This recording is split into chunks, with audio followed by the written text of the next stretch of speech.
Towards the end of 2018, you mentioned that you guarantee you could make a 50% annual return if you had to start again with under $1 million. The question is, if tomorrow you woke up in the body of your body. 20-year-old American. Your body. But that's fine. And your name was now Warren a la carte. And you had some money to invest on a full-time basis. What method or methods would you use to achieve that return? Would it involve flipping through 20,000 pages of Moody's manual or similar publications? Yep. Or finding, to find sticker butts? Or would it be hunting for great companies at a fair price as Mr. Munger would? Or would it be a combination of both with opportunity cost serving as the final arbiter of which method to use, given that your investing opportunity has now broadened significantly? Thank you. ขอบคุณครับ Good question. I'm glad you came. And the answer would be, in my particular case, it would be going through the 20,000 pages. And since we were talking about railroads, I went through the Moody's Transportation Manual a couple of times. That was 1,500 or 2,000 pages, or probably 1,500 pages. And I found all kinds of interesting things when I was 50 or when I was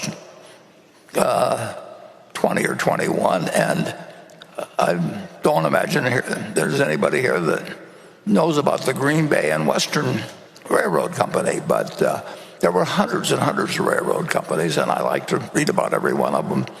In those days, everybody had a nickname for railroads. I mean, that was just what Northern Pacific was, the Nipper, and the Green Bay and Western was known as grab baggage and walk, and GB&W, and they had a bond that was actually the common stock, and they had a common stock that was actually a bond. And, that could lead to unusual things.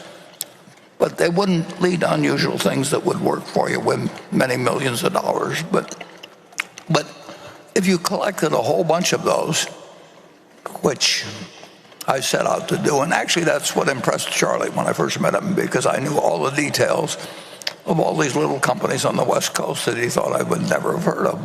But I knew about the Los Angeles Athletic Club or whatever it might be.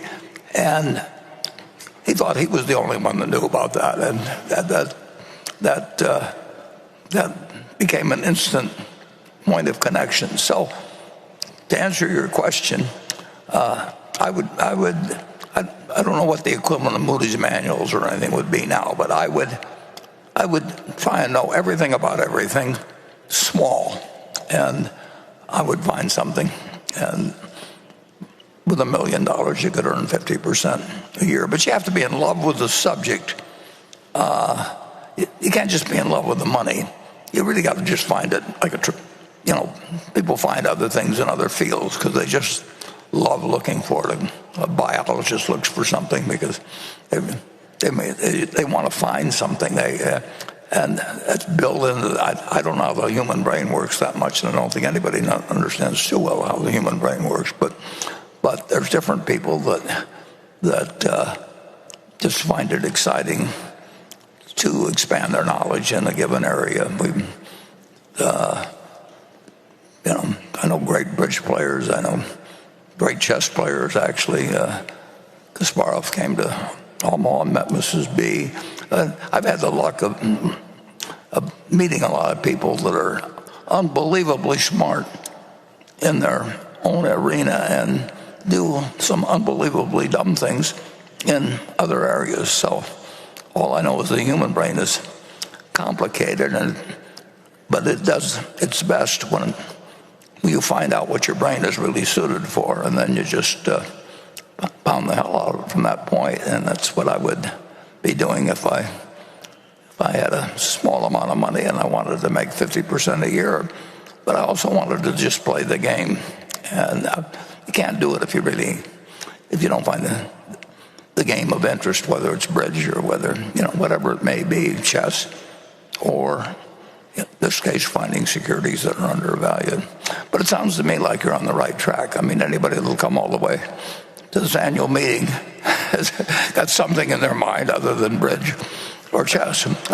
So I'm glad you came, and come again next year.